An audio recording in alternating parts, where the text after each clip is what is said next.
work.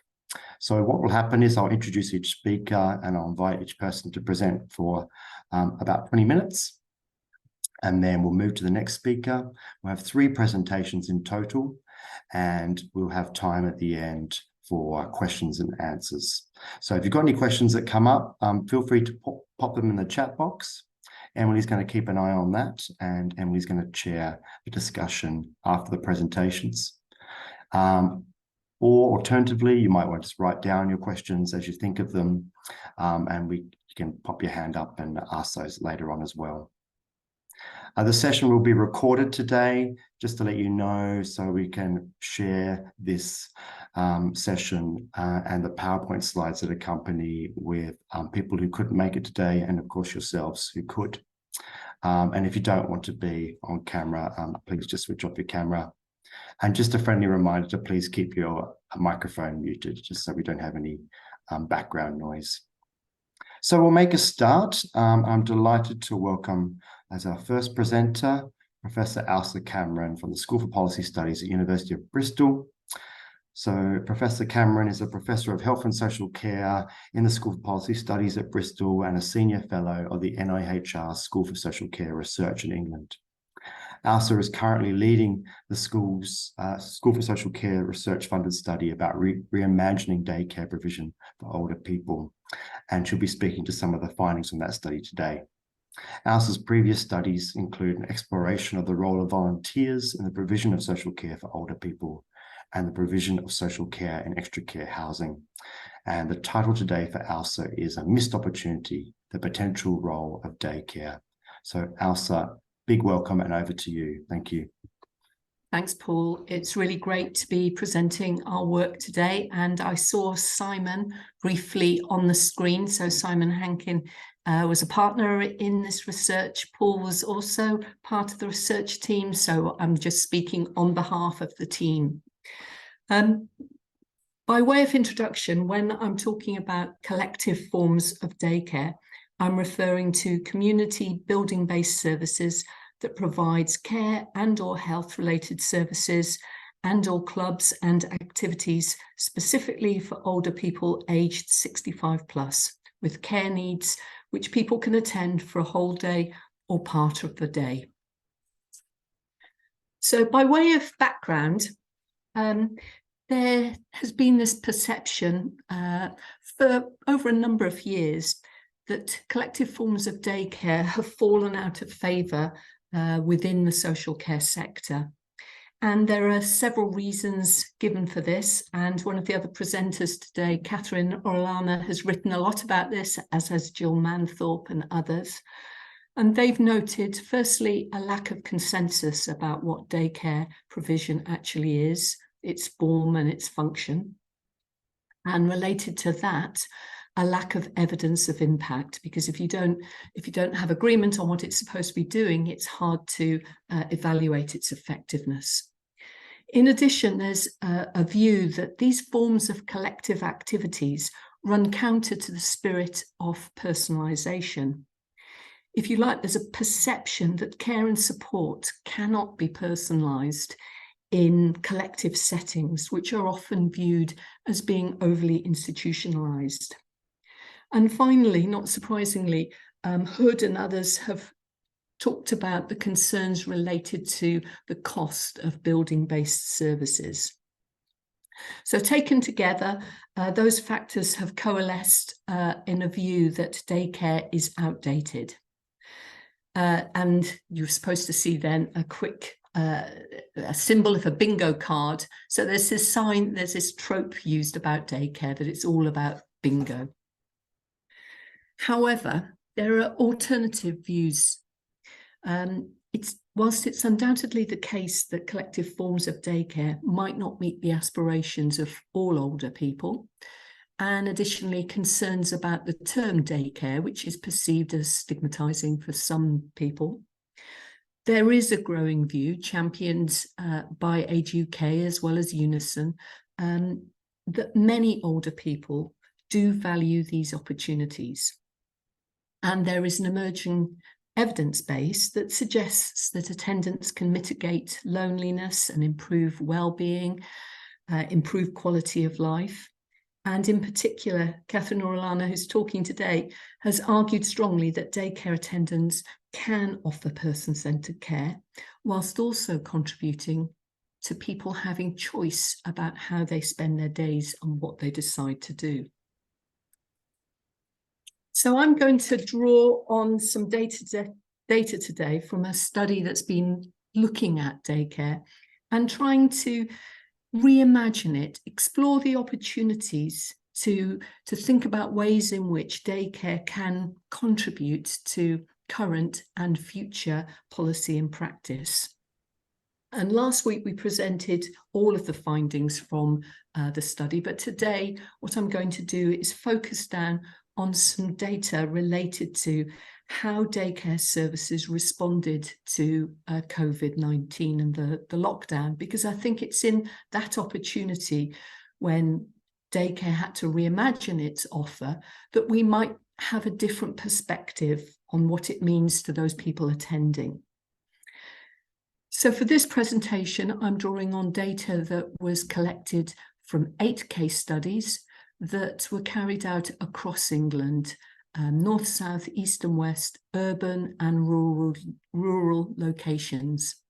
And we spoke to 120 people, older people who we refer to as members of clubs, carers, care workers, volunteers and managers and stakeholders. So this slide just provides a little bit of detail about our case studies sites, and most of them will be familiar to you in terms of their kind of form and what they aim to do. And I just want to draw your attention here to 3 of the sites that were a bit different. So site 2 was an adapted farm set up to provide purposeful activity to men living with Parkinson's or dementia. And each week the men would visit the farm and take part in purposeful activities, maybe feeding the animals, growing vegetables, and that would be their activities for the day. Site 4 is also interesting because it offers very small scale collective opportunities, usually for between 4 or 5 older people living with dementia.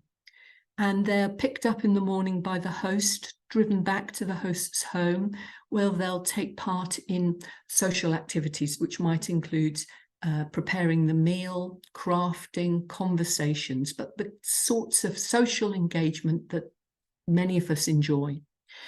And site 5 is interesting because of its large-scale nature. So it was a club that provided activities in 3 locations across local authorities. And when we visited them, they had over 4,000 members.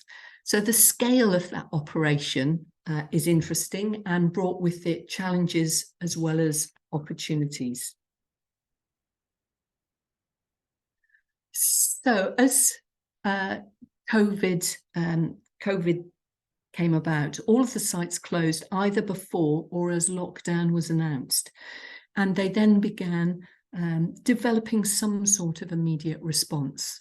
And over the first few weeks and months, all of the sites recognised the importance of maintaining contact, initiating and then maintaining contact with members and their carers. And as the first quote suggests, at site 5, they developed a pro forma for contacting people and identifying if they had any needs or whether there were safeguarding concerns, and they could put people in touch with different support services.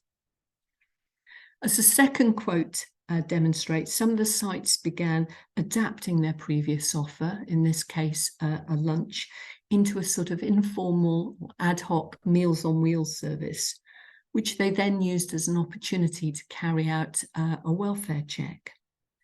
Now, significantly, members and carers told us that daycare services were very often the first organisation to get in touch with them. And the speed of that contact starts to tell a story about the strong relationship between centres, their members, and their carers. So as the weeks progressed, most of the sites began to refine their offer. So many sent out weekly activity packs, which might include a quiz or suggestions for activities to do at home. Other sites set up weekly Zoom quizzes or initiated telephone befriending services.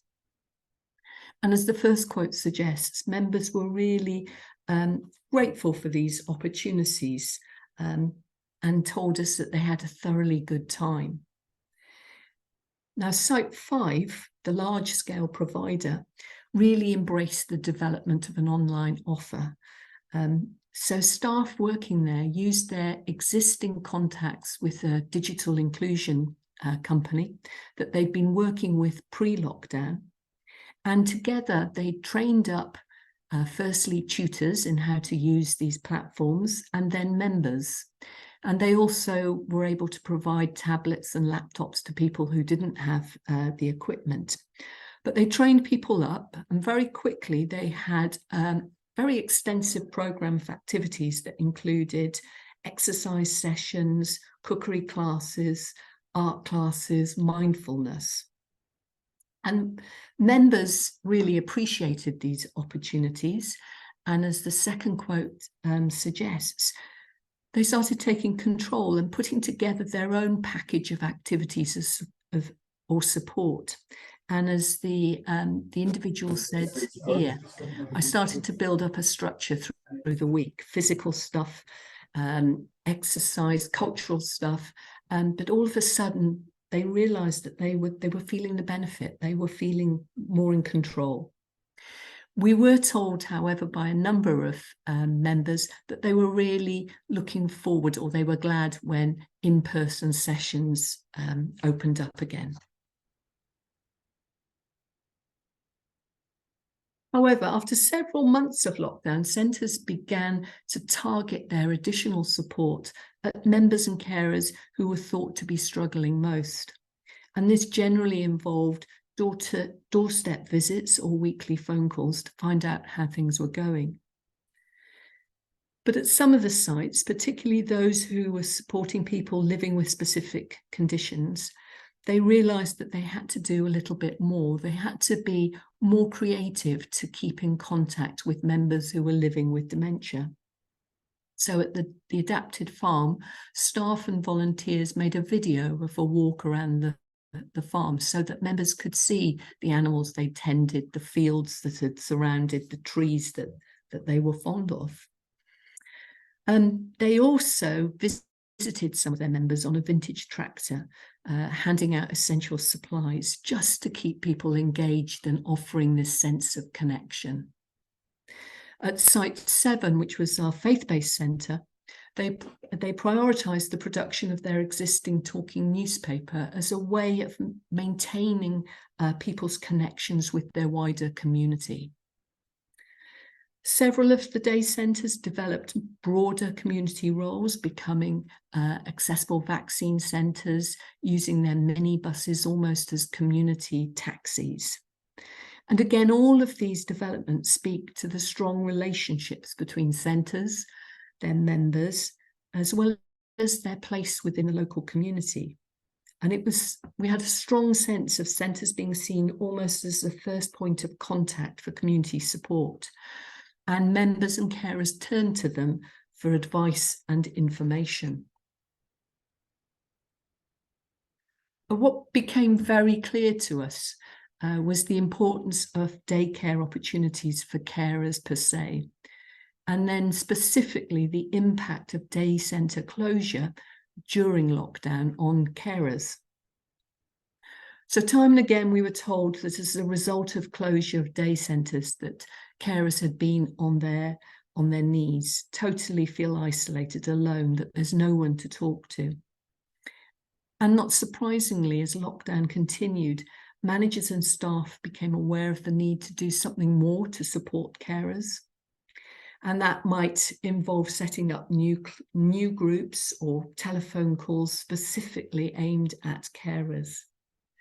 At Site 5, the staff adapted their existing carer sessions to go online and then started developing new sessions for carers, which involved exercise and conversation groups. And as I think it's the first quote here, a carer told us that these were an absolute godsend for me, for someone that's in lockdown with my mum. So that did help with my mental health as well, it really did. At Site 2, the adapted farm, the impact of lockdown on carers led the site to, when regulations allowed, open up a sort of weekly coffee morning. So each Saturday morning, they'd invite one member and one carer along and for an hour at a time, where the carer could get out of the home, maybe have a chat with staff, get some additional support, but where they spent an hour of the day away from the home. And the support that carers received was often described as a lifeline.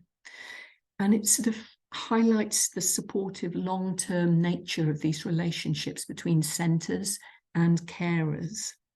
And I think that might have gone unnoticed in the existing research evidence, the importance of these opportunities in maintaining the caring relationship. And many of the carers spoke about the importance of daycare provision in ensuring that the person they cared for didn't enter long-term residential care before their time. So most of the sites reopened in a phased manner, sometimes taking advice from public health colleagues.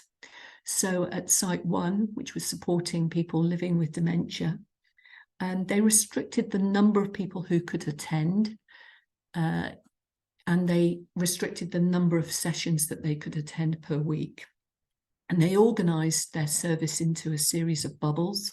So staff and members would arrive on the same minibus, would go into one room together, and in that room they would take part in activities and have a meal together. But that allowed the centre to open up and in a safe manner. Not surprisingly, we were told that carers had initially been very wary about members returning. However, all of those that we spoke to emphasised that they trusted sites. And essentially that was because they'd known the sites for years, they'd known the staff, the centres had kept in contact with them, they felt reassured, they knew how they would be mitigating the risks. So as a carer at Site 2 commented, I know the staff are always doing their COVID tests. And they went on to say, I can go away and trust everyone here that he's going to be kept safe. And then there were lots of examples across the sites of the strong bonds between colleagues working in healthcare and daycare settings. And I think what we saw during this period is that there was an awakening of understanding amongst health colleagues about the potential of daycare services. So several sites started receiving new money to put on sessions to mitigate some of the impact of COVID on older people. And across sites, we got this sense of, as one person said, you can definitely see services integrating now. They're recognising that they can't do things alone in silos. So this real awakening to the potential of daycare. So moving towards my final two slides, Paul. Although what I presented here focuses solely on daycare's response during lockdown, the findings do speak and amplify the findings from the full set of data. So firstly, I think the experiences of lockdown demonstrate that sites were able to innovate in a very speedy fashion. They are agile, they can adapt. So they began to deliver new forms of support which met the needs, the changing needs of their members during this period. And they were able to do so because they have in-depth knowledge of their members and their carers. They have a special place in the community. They had contacts with a range of community organisations. They're a trusted resource. So if you like, that concern about the traditional offer, the bingo trope, it's clear that sites embrace the need to reimagine. And at some of the sites, many of these changes have remained in place. I think also, rather than being in opposition to ideas about personalisation, it's clear that members and carers view daycare as a key part of their support. It's also clear that services work hard to meet the aspirations of individual members. And I hope what we've demonstrated is the importance of collective forms of daycare in supporting carers, and that's maybe an area that we need to emphasise. Despite decades of talking about support for carers, it was very clear that these opportunities for daycare were really important to them, and it was the distinctive nature of daycare provision. It was the trusted nature of relationships that carers really valued and seemed crucial. So, final slide.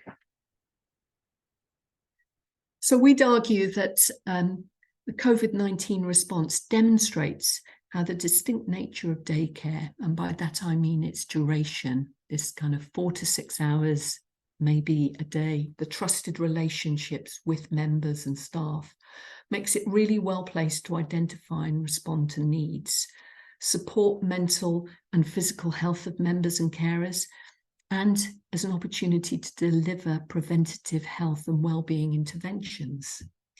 And echoing Catherine Orellana's recent comments about invisible prevention provided in daycare services, we would just echo that idea. Daycare settings are already doing a lot of preventative work, and they could do so much more. So finally, as someone who's spent an awful lot, a long time of their career thinking about the integration of health and social care services, I would argue that these community-based collective services could be central to the kind of integrated care systems. To me, there's something about day centres almost as the blueprint or the archetype of place-based partnerships. They hold a central position within local community networks. They're trusted by local communities, the people who attend, their carers. They have strong and enduring relationships with healthcare services, and we can see how those are developing. They're also willing and able to adapt their offer to ensure that it meets new aspirations and needs. So it seems to me that this is exactly the time we should be developing these opportunities. Thank you. Wonderful. Thanks, Elsa. Thanks for getting us off to a great start, talking about the potential benefits of daycare and some of the great learning from your research. So building on that, we'll go to our second presenter. Before I do, just remember to pop any questions you have in the chat box. We'll keep an eye on that. We'll come back to those at the end of the presentations. So I'm delighted to welcome Dr. Catherine Orellana. Dr. Orellana is a social gerontologist at the NIHR Policy Research Unit on Health and Social Care Workforce in the Policy Institute at King's College, London. Catherine's gained 15 years experience in a voluntary sector organisation supporting older people before joining King's College, London. Since 2014, Catherine has undertaken research about day centres for older people, handovers between shifts and care homes, and the use of residential respite by people with dementia and their carers. Her current day centre focused work falls within the National Institute for Healthcare Research Applied Research Collaboration South London Social Care Theme Programme of Work. And as part of this, Catherine founded and convenes the Day Centre Research Forum. And Catherine's presentation is about the contribution and potential of day centres for older people, realities and perspectives. A really big welcome, Catherine. Thank you. Thank you. Hello, everybody. I'm going to talk today about the findings of a 3-year piece of research I did a few years ago, and I'm going to highlight day centres' contribution to people's lives and beyond from various different perspectives. I've always found that day centres seem to produce conflicting reactions, rather like Marmite, but the difference is that people usually try Marmite before they make a decision about it.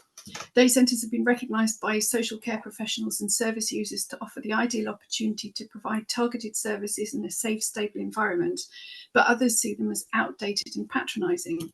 And Andrew Marr on the radio said that the cliched image is that people bring you things, lukewarm cups of tea and biscuits, and the atmosphere is warm, but there might be some nice undemanding music bubbling away in the background, but essentially you're there as a passive pot plant.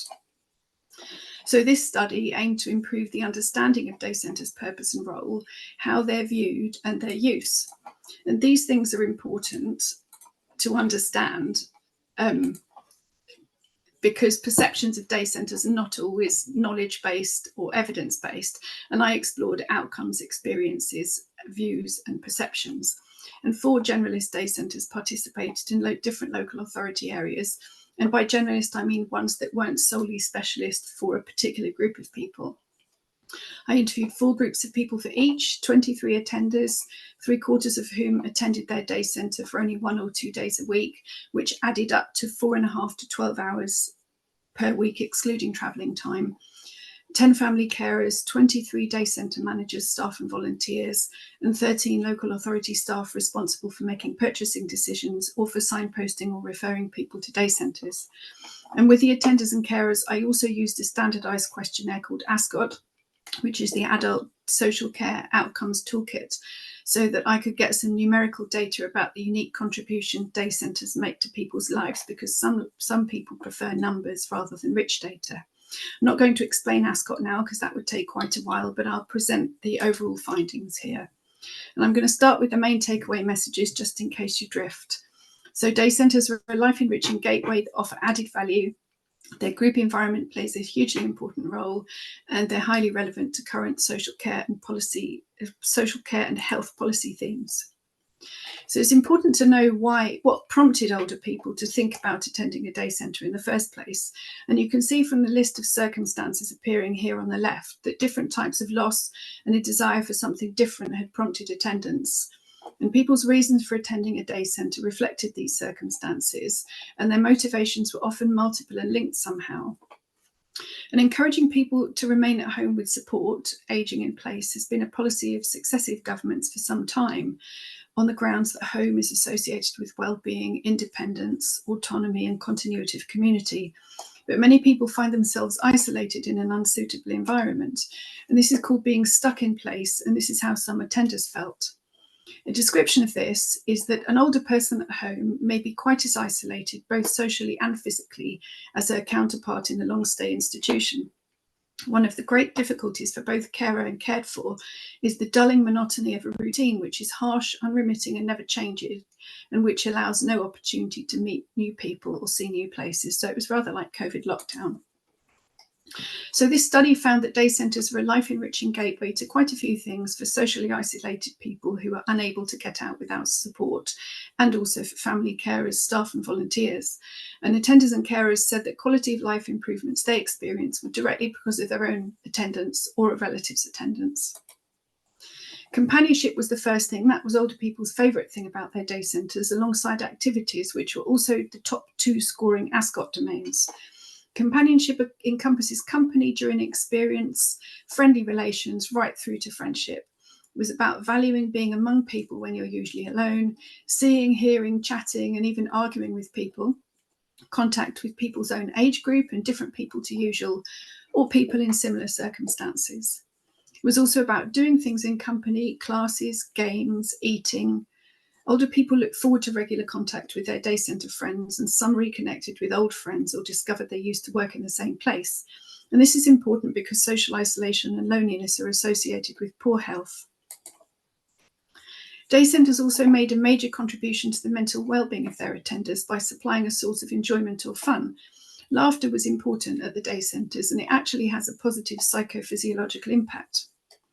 Enjoyment was a very important mental well-being sub-theme that cut across centres, age groups, housing types, education, income, frailty levels and social network types, with the exception of the 2 attenders who lived with their spouses. And the volunteers and the staff enjoyed the fun as much as the attenders did. Activities or something to do is about activity and activities in the widest possible sense. So going to the day centre was an activity in itself. It meant people were doing something instead of nothing at home. The regularity gave people purpose within their weeks. People enjoyed being occupied, or specific activities such as singing or exercise, and bingo was another Marmite activity. And centres enrich people's lives by giving them something to think about, and this also benefited family carers and improved relationships for some. Day centres meant people could get out and have a change of environment. Spending too much time at home is associated with poor well-being, despite home having positive associations. And people aged 85 and older, which is the profile of the day centre attenders, spend an average of 80% of their time at home. So for some, the change of scene was what was important. Going to a day centre was like an escape from their home in which they felt stuck or imprisoned. There were places to gather or somewhere to go when you had nowhere else to go. Or they were considered good substitutes for what some people may have preferred to do had their abilities been different. And some people enjoyed the drive to the day centre because they saw local places. And I was once told about a scandalous minibus conversation about what used to go on behind a certain barn in people's youth when they drove past in the minibus. I'm going to talk about practical support, information and other services in a minute, as these are life-enriching outcomes, but they also form part of day centres' added value. Very briefly about carers, and I'm sorry about the brevity. Carers experienced emotional and practical outcomes that made their lives better. There's a star here beside those they most valued and those that made the biggest difference to their quality of life. Most of these relate to feelings, which suggest that day centres are important in reducing carers' feelings of burden, even when the carer doesn't live with the person who goes to the day centre, and only 4 out of the 10 lived with their day centre attending relative. Outcomes are also affected by the way a service is experienced, but how people feel about their involvement with day centres isn't one of those things that's very well known. Experiences people reported were mainly positive, in line with the expectations of outcomes frameworks, and I really did try to press people to tell me about the negative in interviews. Carers look forward to day centre days. All 23 attenders said they would recommend their day centre to people in a similar situation to themselves, and all 17 volunteers and staff would recommend volunteering or working at a day centre.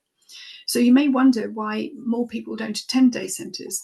This is kind of partly because awareness of day centre existence is really low, or a day centre in your area, even when older people have lived in an area for quite a few years. The second main point is about added value, which is a marketing concept covering what's offered or provided over and above the obvious for a service or product. Day centres offered added value beyond the purposes for which they were commissioned or funded, beyond what one might assume to be covered by an aim of improving quality of life or supporting people to remain at home, and beyond what attenders may have expected or hoped for given their reasons for starting to use one. These aspects of added value listed on the left, that I'll talk about in a minute, emphasise day centres' underlying nature of being long-term maintenance services. So staff and volunteers undertook informal monitoring, which contributed to well-being and timely health checks, and it also supported family carers by legitimising any worries they may have, prompting them to follow up with a GP. And they also identified and reported any safeguarding concerns. And by monitoring, I mean simply asking older attenders how they were or what was the matter, and they appreciated this. The staff member quoted here in green emphasised how knowing the attenders well enables them to know if something's not quite right. Carers said that day centre health input on health matters was useful, and they appreciated the centres calling the GP or the ambulance directly when necessary. So this active monitoring and the positive comments that carers made about managers, staff and volunteers suggested to me that carers felt responsibility for carer in certain areas was being shared, which obviously contributed to them feeling supported and encouraged, which they also said. Staff were also a listening ear for people to talk about their problems, and they did practical things like measure blood pressure. One time they replaced someone's glasses screw, meaning that he could read the newspaper again, which is something he hadn't done in a while. And day centre managers thought that all of these things reduced the burden on the NHS. So, for example, if they detect a urinary tract infection early, it might reduce pharmaceutical costs, or it might reduce secondary care costs. And published research suggests that this sort of monitoring can contribute to lower hospital use and shorter hospital stays, and that part of being a day centre community may help prevent self-neglect. And certainly Ascot showed that day centre attendance made a difference to some attenders' personal care and appearance. And practitioners also said that simply having a day centre in their area supported their own work, because it meant they had somewhere to refer people to, and they knew that day centres would monitor them or connect them with further support once they were there. So on to the practical bit. Centres provided practical support and information in a supportive environment, and they facilitated access to other services. And these things were offered either within the day centre as part of the actual day centre service, via occasional or regular visitors to the day centre, by different services offered by the same provider, or signposting or referral externally. And hearing aid maintenance at day centres and the usefulness of external people coming to give talks, for example, about taxi vouchers or home security, were the most mentioned. And then other services offered by the same providers, such as lunch clubs, holidays and shopping trips. Staff also helped with forms such as those to claim taxi vouchers, arranged appointments or wrote letters. They made referrals to occupational therapy, for example, to get a shower installed, or to social services to get an alarm. And the 2 voluntary sector day centres had co-located facilities.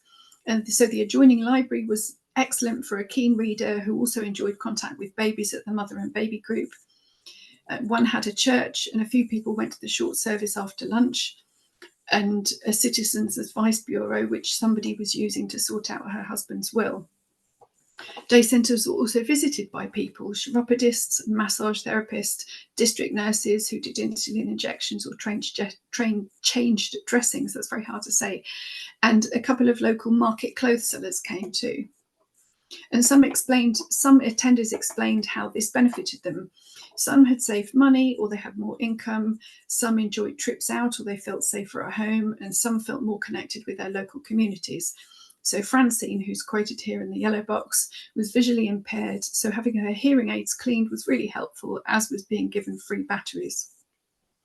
And day centre managers, thought that the active relationships with statutory services that they had helped protect attenders from falling through the gaps between services. And there were benefits for staff and volunteers too. It turns out that day centres are a great advert for working in social care. Staff particularly enjoyed working with people generally, and they really enjoyed the teamwork. And those who were far from their parents particularly enjoyed being with older people. They liked building a relationship with the people they supported, and the sort of thing that you can't do in some types of service. They felt a sense of belonging and part of a team, and that was also one of volunteers and staff's favourite things. Seeing how their support made a difference to people was satisfying and life-affirming for both staff and volunteers, and doing something useful and feeling needed satisfied volunteers. Meeting people regularly counteracted the social isolation that some volunteers felt, and for some volunteers the day centre even felt like an extended family. Mental health and wellbeing benefits were also there.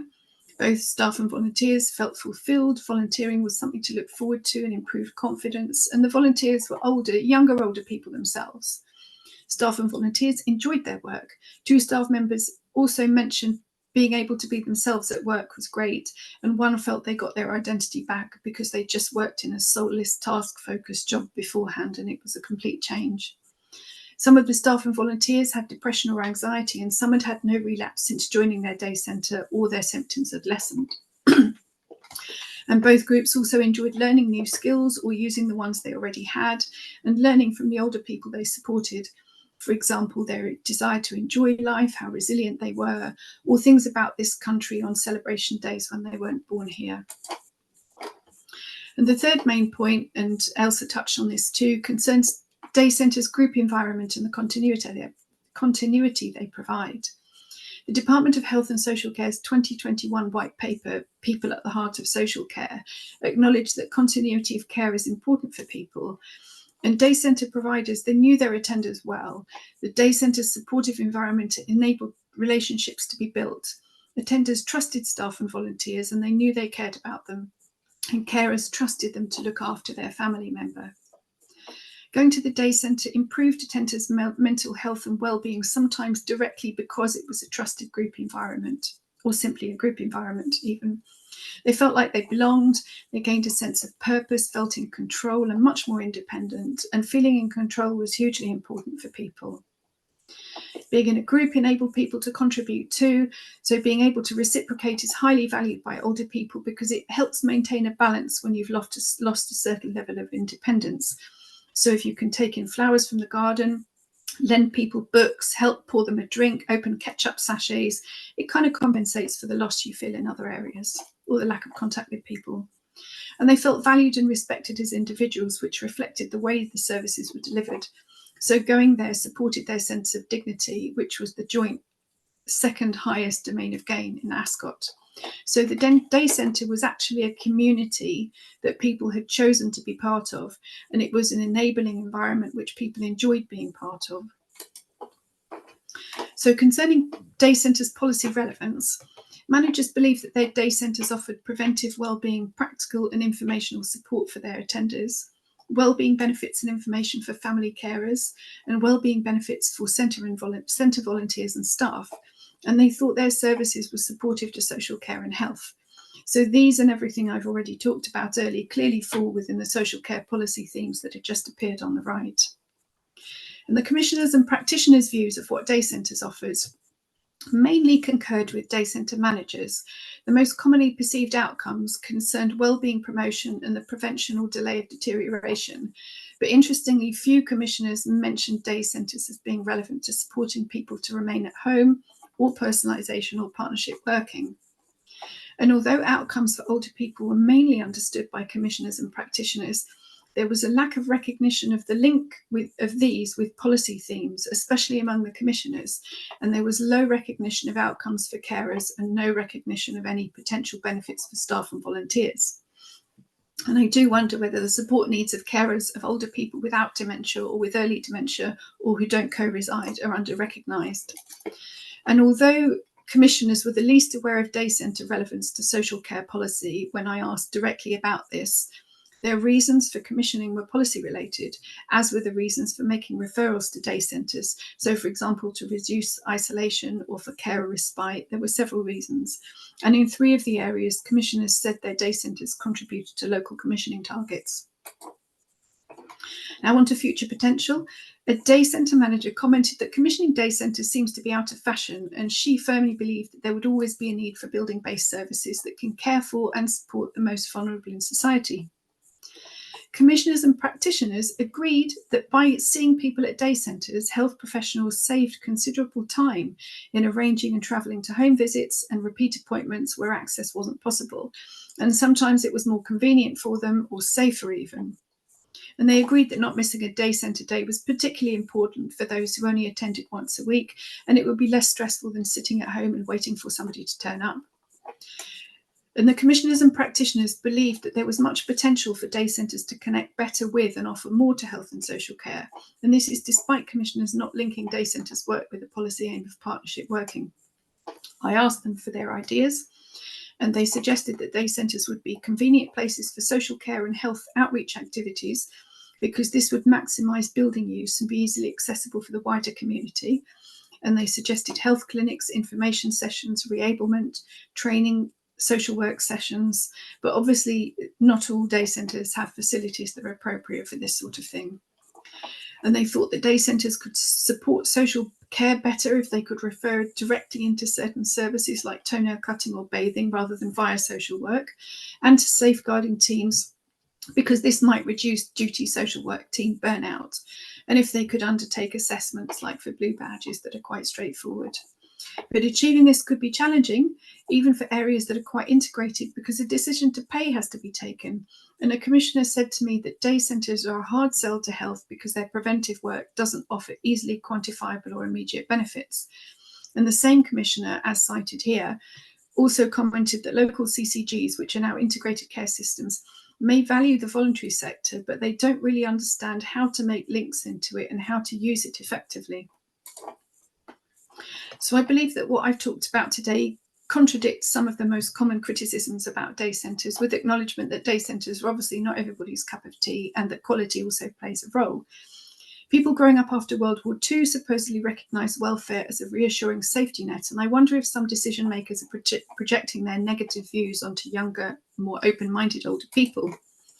And people have actually researched what older people with high support needs value. This is a summary, and I've circled the areas that day centres address. I do find it confusing to think why people may have negative ideas when day centres clearly address so many of these. But I think a major reason is of why people say you wouldn't catch me going to a day centre is because few of us can imagine ourselves not being able to go out and do things when we fancy. And because we don't want to imagine such a situation, we also don't want to think about what we might need or want.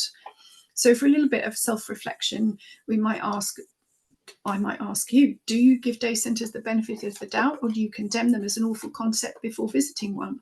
Have you visited your local day centres and discovered what happens there? I was very pleasantly surprised by most of what I saw during my 56 day centre visits. And a local authority service planner told me that her views of day centres had changed from being negative to positive after visiting the ones she was reviewing at the time of the interview. And this is after years of being a commissioner, so that's quite worrying. Can you think about them from the perspective of an older person who needs support to leave their home? Do you think about them in terms of hourly value for money, considering staffing levels, outcomes, and potential for using the buildings better? Or are they simply an easy identifiable cost to cut because they're not immediately obviously important for survival? Just a couple of words on post-COVID now. Quite a bit of research has demonstrated how service withdrawal badly affected older people and carers. And traditionally, day centres' contribution has been overlooked, partly because of their small scale, the fact that they're unregulated services, and their patchy online presence means that people aren't necessarily aware of them. But there is evidence that social support services may reduce care home and hospital admissions. So now may be the time to consider how what day centres do and could offer might be maximised within the context of the policy goal of prevention and early intervention. I've mentioned education as well. And thank you for the funder, and thank you for listening. And here are some publications in case you fancy reading more.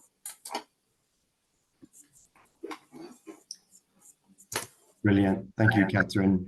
Some really important messages there, and some good challenges for us to think about and consider as well.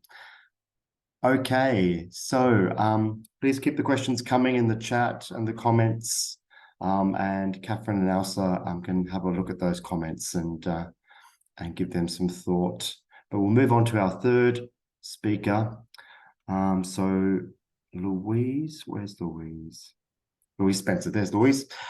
So, Louise, I'm going to have to ask you to introduce yourself, I'm afraid. I know you're from Alive, but I've got the author background to your colleague, Alice, but I don't have an author background to yourself. So if you wouldn't mind telling us a bit about your role and your work with Alive before you move on to your presentation. Yes. About the new meeting centres as a new approach to dementia support. Absolutely. Thank you, Paul. So hello, everybody. I'm Louise Spencer. I work at Alive Activities. It's nice to see a few friendly faces in the crowd this afternoon. Unfortunately, Isabel Jones, our chief executive, is unable to come. She's had her laptop hacked, and so is unable to use the laptop today. So I've stepped in. I'm actually the project manager for the dementia meeting centres, which I will be talking about in a little while. They've been running since March last year, and in the community across Bristol, North Somerset and South Gloucestershire. We have 5 meeting centres, and I'd like to talk to you about them today. In my the presentation I'm going to be doing is actually Isabel's presentation, so please bear with. I've made a few notes. If you see me reading, forgive me, but I've come to this a little late. So if that's okay, I'm ready to get started. Go for it. You're happy to share yourself? Yeah.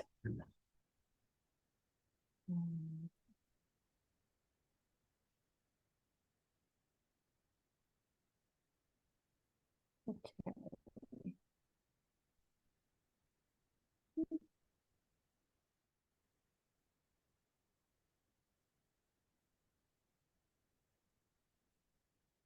I'm not going to panic. Here we are. There we are. Wonderful. Thanks. Okay. Can everybody see that? Yeah. I'll just put my timer on. Okay, so today I'm going to talk about meeting centres, which is hopefully a new approach to a form of daycare. So first of all, Alive Activities. We're a charity dedicated to enriching the lives of older people and supporting their carers. We deliver meaningful activities to care home residents. We train care staff and carers to support non-paid carers to keep them caring, keep them people living independently, and care staff to support good practice. We have a range of free resources and Alive on demand downloadable free resources on our website, www.aliveactivities.org, again to support the training needs of people and increasing information on dementia and the ageing process for people living in the community. We do a lot of care home work. We also do intergenerational work with schools and care homes, and the meeting centres has been a big move for us as a small organisation into supporting people with dementia in the community. And we also speak up for the rights of older people, recognising both the challenges and the joys of older age. So a meeting centre then is, I need to remove people, there we are. A meeting centre is a local resource operating out of ordinary community buildings that offers ongoing warm and friendly expert support to people with mild to moderate dementia and their families. At the heart of our meeting centres are a social club where people meet to have fun, talk to others and get help that focuses on what they need. Meeting centres are based on sound research evidence of what helps people to cope well in adjusting to living with the symptoms and changes that dementia brings. This is a model that shapes our provision. Just quickly, here's a picture of meeting centre members from Nailsea in North Somerset enjoying their Christmas party last year that they had designed and planned. So the history and the background then, this meeting centre model is based on a Dutch model that's been running for 25 years in the Netherlands. Professor Doornbrooker and the University of Worcester Association for Dementia Studies championed the model and looked to develop and implement it in the UK. So meeting centres in the UK were set up as part of the Meeting Dem, European funded project, to see if the Dutch model could be successfully implemented in other European countries.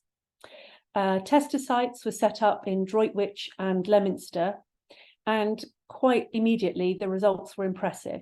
As we've seen from the last two speakers, there was evidence that there was a delay of care packages, carers were coping for longer, there was improved self-esteem and greater feelings of happiness and reduction in isolation and stress.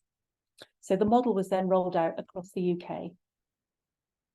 In 2019, there were 3 meeting centres in the UK, and in 2023 there are around 55. So this is a new and growing area of work. There was lottery funding given to develop the UK-wide network to May 2022, which offers us support and research. And the NIHR-funded Get Real with Meeting Centres project was a realistic evaluation of barriers to accessing meeting centres and was really useful in terms of our working and looking at how we could widen access within our communities. So the meeting centre network is growing. There are 3 types of sites. There are demonstrator sites where people are able to go and visit the meeting centres and look at the good work being carried out. There's Leominster in England, which was the first English meeting centre established, and also Scotland in Kirriemuir as well. The established sites are those that have been running for a little longer. Our meeting centres in Alive are established sites, and we're looking to become a demonstrator site so we can invite people in to look at our meeting centres. And new and growing, certainly there are new sites across the south of England that have started in the last few months or so. So it's proactively growing all have different areas of funding, all work to the same model, but work very differently in terms of how they meet the needs of their local community. And this is a map that Isabel wanted to include because it looks nice. We like a map, and it just shows the map of the meeting centre clusters across the UK. There are a huge amount in Scotland, and they are now being commissioned through government funding. A lot in Wales and Leominster and Worcester, around the university area. As I've shown in the south there as well, our meeting centres down there are the first meeting centres for the southwest of England, which we're really proud of. So there are 11 essential features to describe the differences between a meeting centre and a day centre. There are also, as you will discover, huge amounts of crossover as well. And I hope, as the other speakers have mentioned, that the outcomes are really important, and the outcomes are the things that we all have in common. It's just to let you know what the difference is in the model. So our meeting centre meets regularly at a fixed time for at least one day. It's attended by around 15 members plus carers as well. We call it a membership. We have members, we don't have service users, and members know from the get-go that they have a say in everything that happens in the meeting centre. So as you see, we're across Bristol, in North Somerset, we're Clevedon, Portishead and Nailsea, and in South Gloucestershire, we're based in Bradley Stoke. So our attendees now attend more than one day, in particular those people who live independently with dementia. They are coming 2 or 3 times a week. Attendees lift share to other venues, so people give each other lifts. Thus, as we develop the meeting centre community, relationships develop outside of the community as well. A good example is giving people lifts. And we have a range of carers attend on different days too. We have professional carers, we have husbands, wives, partners, and we also have adult children who come along, which is really nice.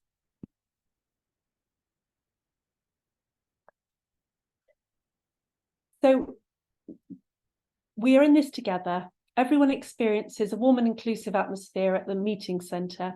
There are processes in place, such as our regular discussions and feedback, to ensure this is the case for members, families and friends. I can be myself here. No one judges and understands if B gets difficult.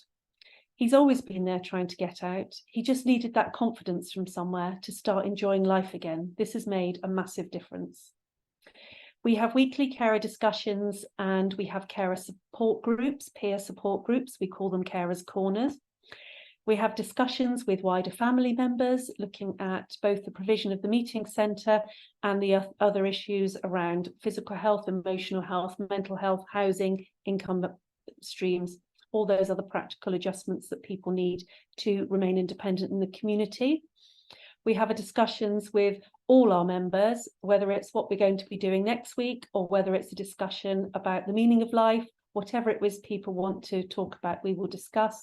And we've recently carried out a satisfaction survey. We're confident enough in our relationships with our members that we are happy to take the good with the bad. We've had some fantastic feedback, and most of the learning to take from it was that people want more activities based around exercise, and that somebody wants to go up in a hot air balloon and would like us to help that happen.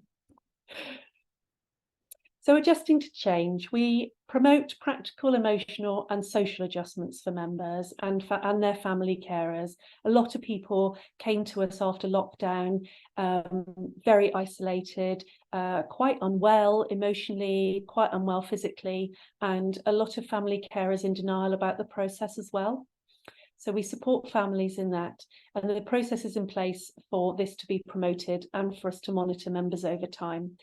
We bring in the community, we work in a hub and spoke way. So we have, as I've said, our carer support, we provide that internally, but there are also peer support groups, and we have counselling groups for carers as well from an external agency. We have a lot of our members have other physical health issues as well. So we invite in occupational therapists, physios, vision and hearing support groups. We have links with dementia navigators through the Alzheimer's Society, who are great at referring into our services and also provide ongoing support when it's time for people to move on and whilst they're with us. And we've had staff training by Professor Rick Cheston and Dr. Emily Dodd at University of the West of England. And we have run 2 sessions of LiveDem training for staff, allowing us to facilitate groups in 2 of our meeting centres, living well with dementia. That's been a fantastic joint piece of work. We're really proud of it, which allows people with dementia themselves to explore coming to terms with having dementia. And we have nice feedback. We help each other. We have become a family. We share ideas and listen to each other. It's helped me understand what we need to do and gives me a space to talk. And somebody else has said, if I didn't have that, I'd be going gaga. I'd be so stressed. This is my release valve. We have a skilled and stable team who are fully conversant with the meeting centre ethos and value meeting centre members. And the leadership, there's a named person in each meeting centre, a manager with an in-depth understanding of the approach, who leads the team to deliver meeting centre support. And as Catherine said earlier, our staff really love that they are making a difference and having a huge and positive impact on people's lives. So we have 1 manager, 2 activity workers, 1 to 2 volunteers each session, and all are trained through the UK Dementia Meeting Centre training programme run by the University of Worcester. I can trust them. It's a load off my mind. They're lifesavers on all occasions. I'd just like to talk you through the photo on the right-hand side. You're probably wondering why it's there. It shows training for staff that we are currently doing using an empathy suit. And a person wears a suit to mimic the physical manifestations of old age.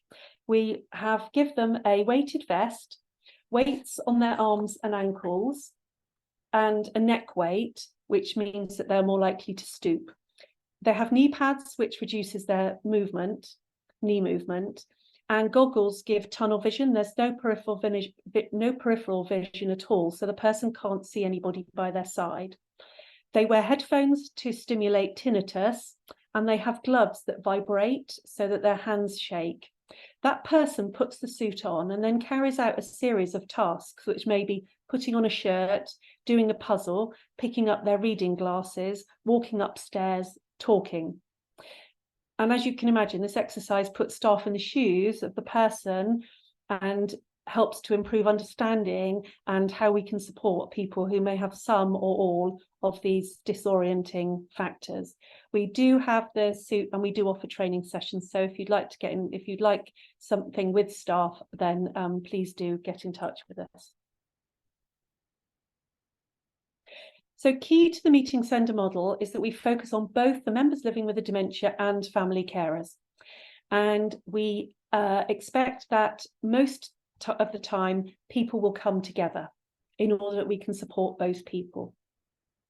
As I've said, we have Carers Corner, which allows the carers to go off once a week for an hour.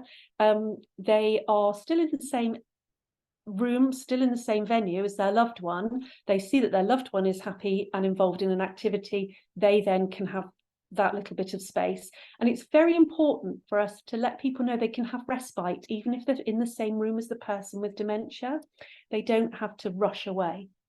It means that we can make referrals for both people. Again, we've worked with Vision North Somerset to support carers with their hearing loss, putting glass lenses back in, those sorts of things that really help safety around the home. It's also built up social networks. The carers share the burden, and all our meeting centres now, carers that have them have WhatsApp groups and they meet outside of our meeting centres. Some carers, when we've set up, are able to leave for a little while, so they can go off for an hour or so and do some shopping, go to a GP appointment, knowing that they're leaving their loved one with us, but we do always expect them to come back.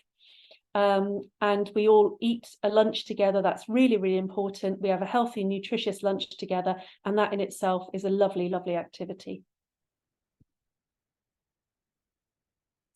Crucially, our programme activities reflects the interests and utilises the talents of those attending. We get to know people. We are person-centred. Mechanisms are in place, so our regular meetings, discussion and feedback opportunities to ensure this is a case. We say to people, what is it you'd like to do? What is it you used to do? What can you bring to the meeting?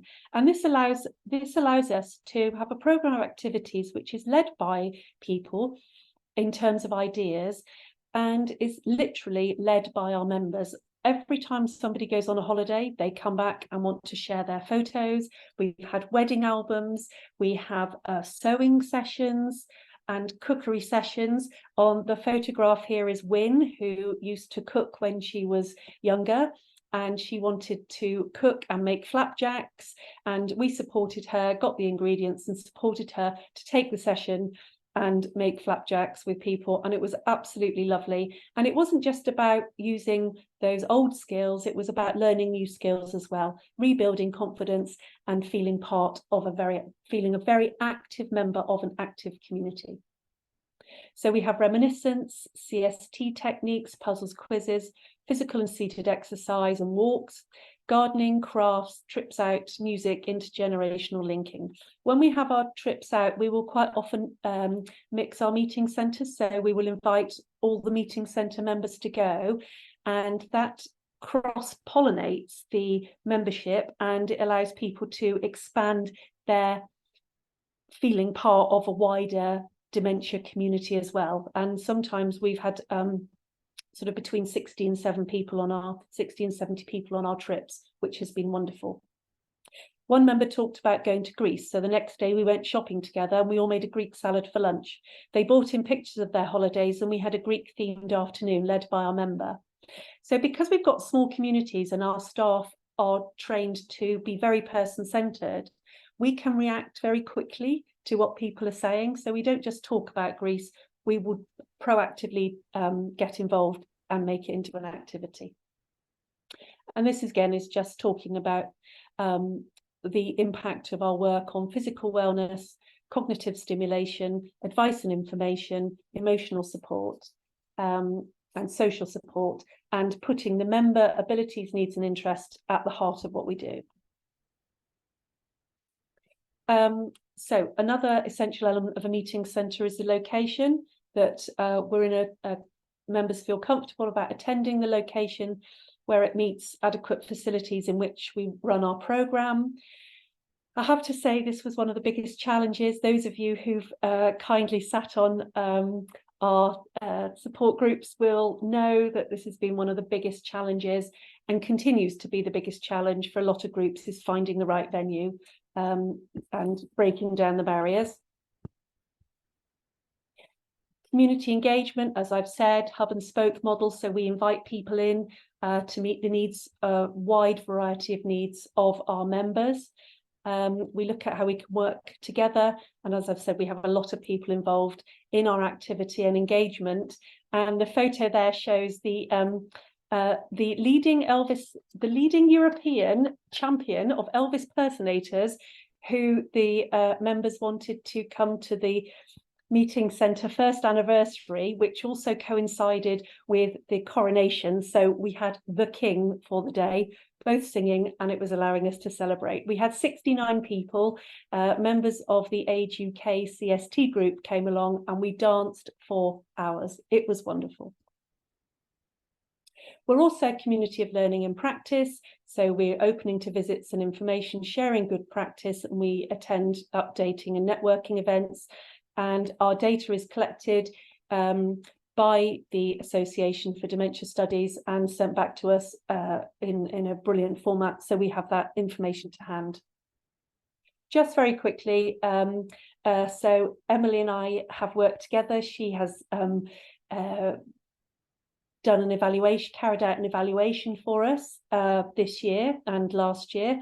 And the three objectives she looked at were to enable people with dementia to live well, have an improved quality of life, and adjust to the change and challenges dementia brings. The objective 2 was supporting carers, increasing resilience, coping strategies and well-being.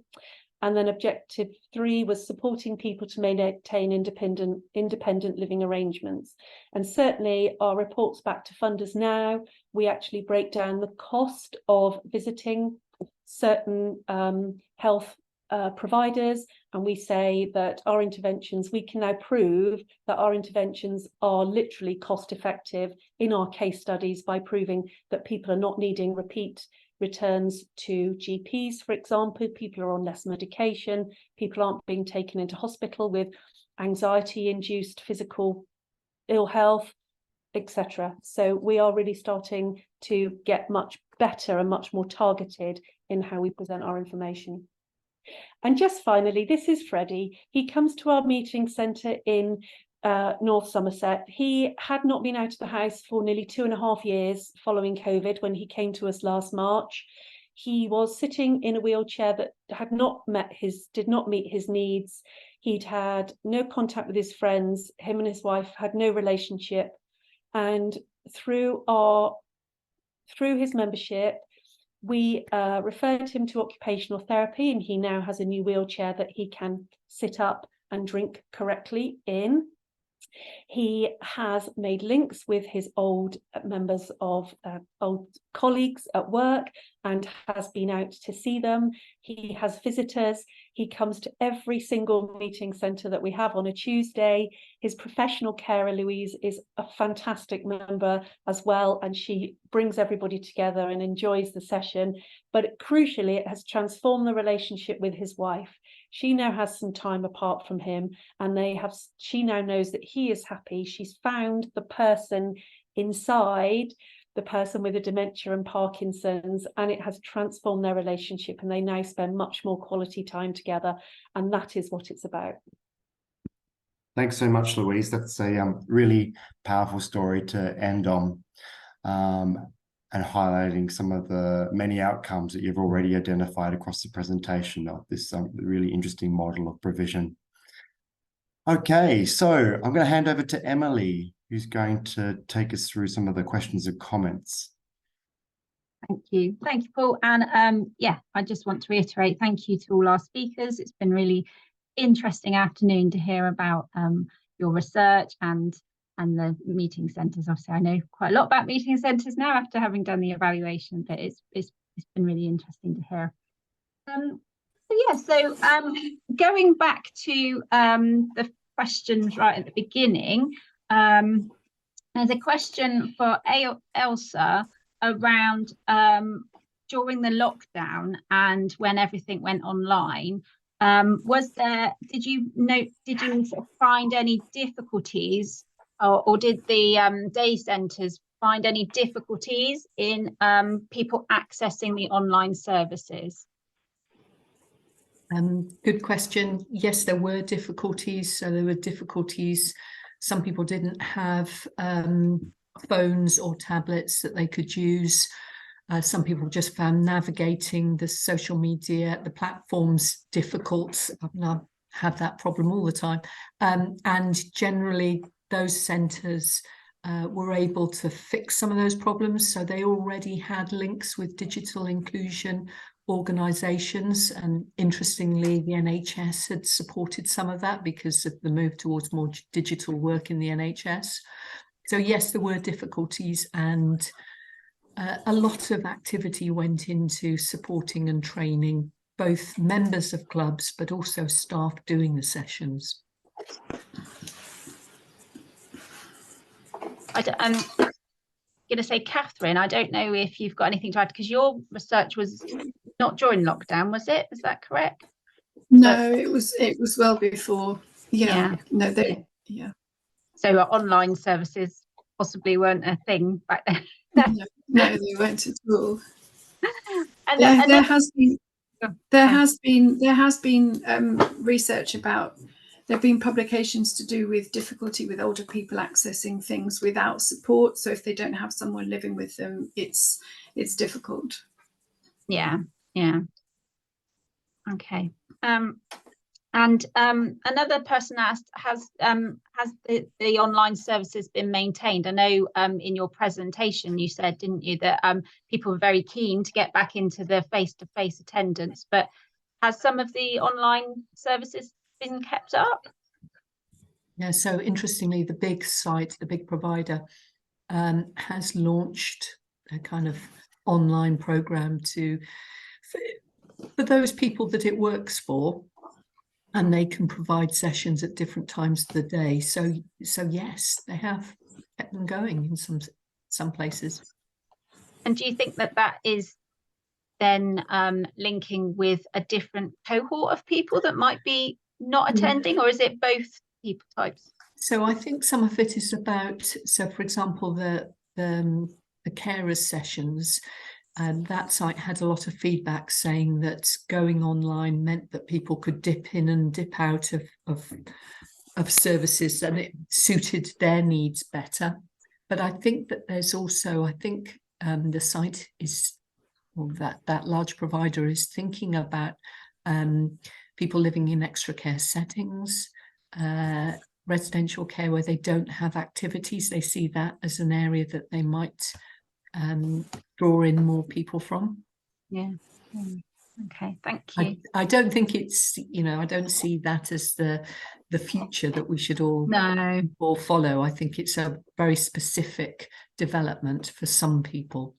Yeah, okay. I'm trying to look, I'm looking down the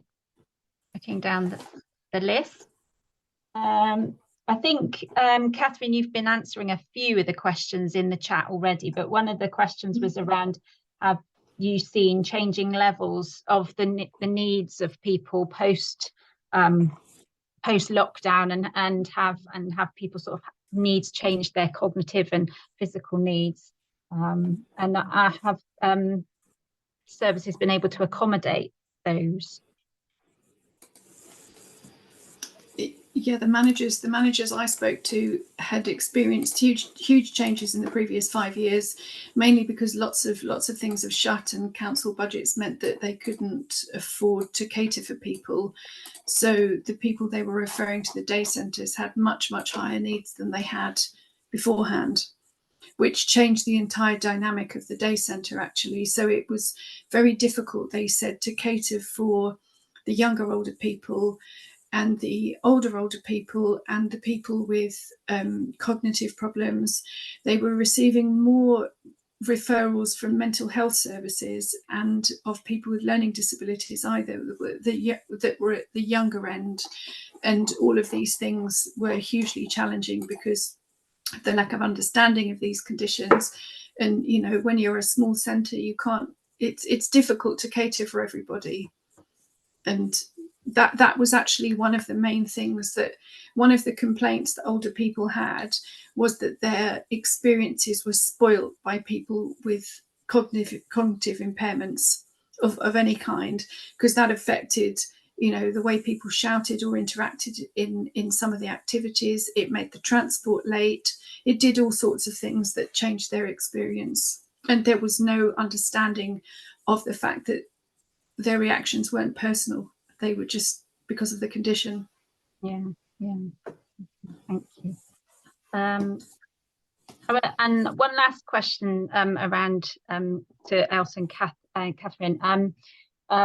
Have you identified a reluctance amongst commissioners to acknowledge the benefits that you both noticed with the carers as well as the actual person that the day centre is initially made for? So I think that that's the next sort of piece of work to do. So I think that there's a going out and changing the narrative, highlighting the benefits for carers that we really need to tackle and get commissioners on board, but also get health partners on board with the kind of wider preventative value of daycare.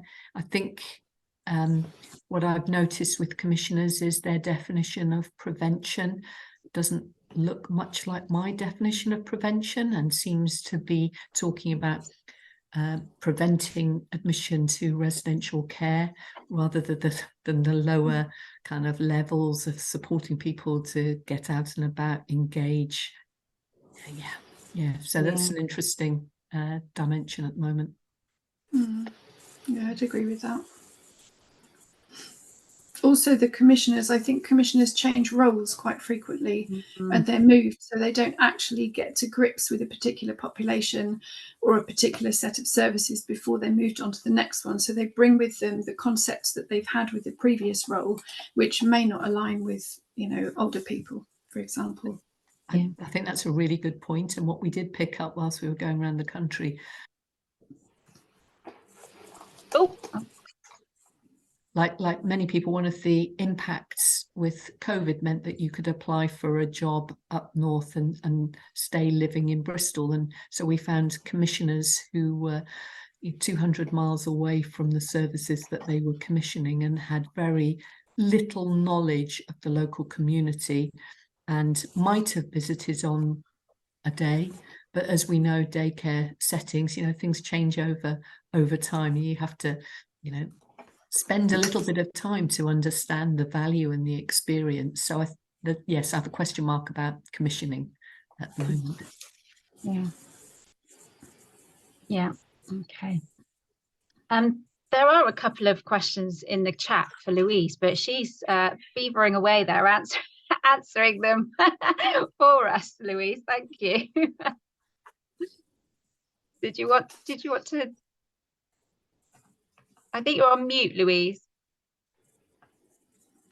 Sorry, I'd rather talk than type, as those of you who know me know. So, yes, Emily, I'm happy to just. You want to just give a quick question briefly.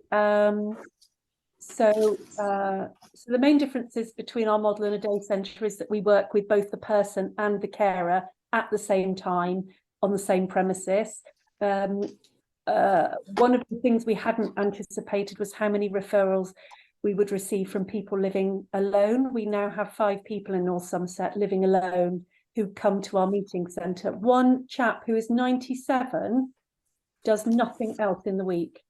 We are the only time he has out of the house, and he loves it, and we are just we cannot find ways of getting him to come further. It's quite difficult with public transport, but we won't. Somebody else has mentioned public transport. Yeah, public transport and lack of interest from his family in helping him to come along as well, who live away. I think again that's a classic example of denial, that dad's got a dementia. So yes, those are the differences, and the meeting centre has been developed out of existing provisions, you know, in the same way that it was quite a challenge to bring a new model into the Southwest. The challenges have also been about people not liking the change of a new model coming in as well. And thank you, Karen.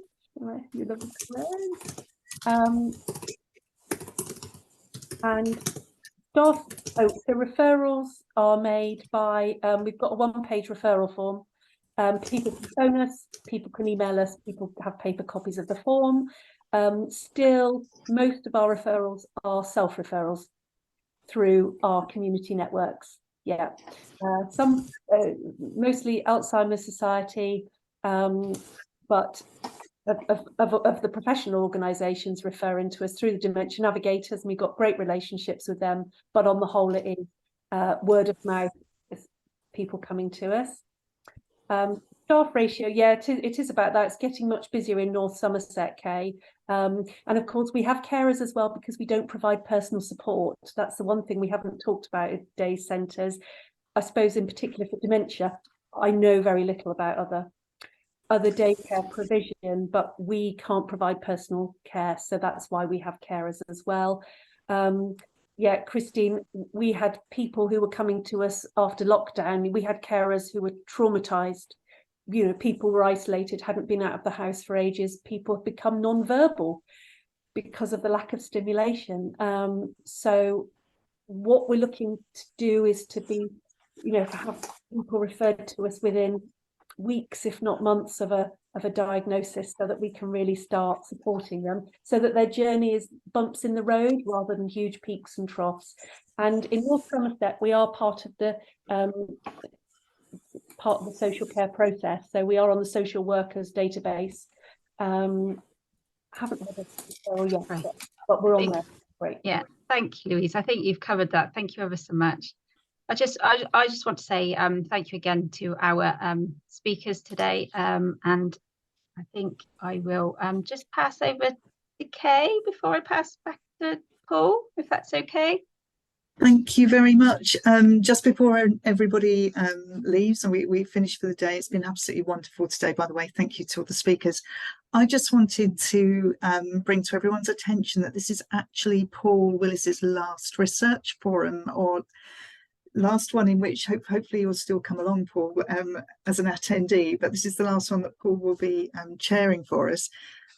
Paul is moving on, and I will leave it to you, Paul, to say where you're going, if that's okay. But he's moving on to a fantastic new role, but we're going to lose him from the Research Forum. And Paul has been hosting these meetings, leading for University of Bristol and bringing appropriate new and interesting research to all of our attention for at least the last 6 years. I think it's longer, actually, because Paul, you've been here longer than any of us doing this. So huge thanks for everything that you've done. And I wanted to thank Paul, particularly on behalf of all of us here, for his dedication and commitment to ensuring that people like us who've been interested in research relating to older people are so well informed. It's been absolutely great working with you on a personal level too, Paul. And I just want to say huge thanks for everything. You'll be missed so much. And I will just hand over to you so that you can tell everybody where you're moving on to. Thank you, Kay. That's very kind words of you to say. It's been an absolute pleasure to be part of this group, part of the forum. I think it's incredibly unique.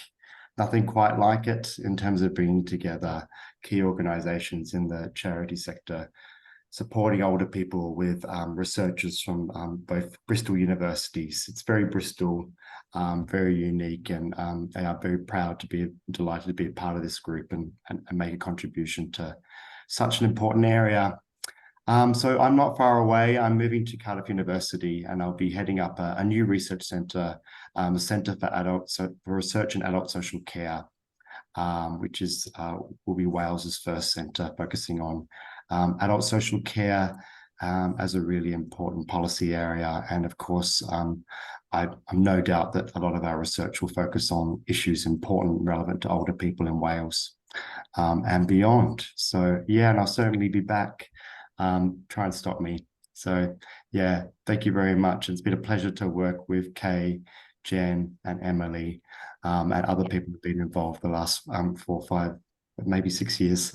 I think it's definitely about 6. And I know Emily wanted to say a few words as well, Paul. Yeah, I just wanted to say I'm the newest member of the forum, really, and I think I've done my first year now, and which has flown. But Paul's been so helpful and supportive, and it's been a pleasure to work with Paul, definitely. So thank you, and we wish you well in your new venture.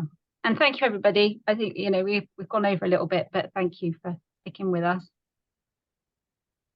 Thanks very much, all. Long live the forum. And yeah, another fantastic seminar today. A big high to end on. Thanks. Thanks, everyone.